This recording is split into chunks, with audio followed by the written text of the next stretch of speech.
যে আপনারা আল্লামা সাঈদী রহমতুল্লাহ আলাইহির আত্মার মাগফিরাত কামনায় মাহফিল করতেছেন, চিনেন ওনাকে?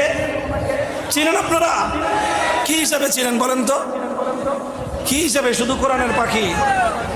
কোরআনের পাখি এটা সহজ পরিচয়, কোরআনের পাখি সহজ পরিচয়, কিন্তু উনি ইস্তেকামতের সাথে থেকেছেন জীবনের শেষ মুহূর্ত পর্যন্ত। আমাদের জানা মতে এটা হলো কঠিন পরিচয়।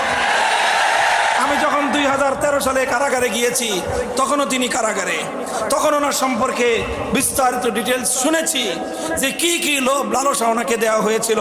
তুমি তোমার পথ ছেড়ে দাও, তোমার জন্য অনেক বড় সম্মান অপেক্ষা করছে, তোমাকে অনেক কিছু দেওয়া হবে, রাষ্ট্রীয় এই দেওয়া হবে, এই সম্মান দেওয়া হবে, এই মর্যাদা দেওয়া হবে, এই দেওয়া হবে।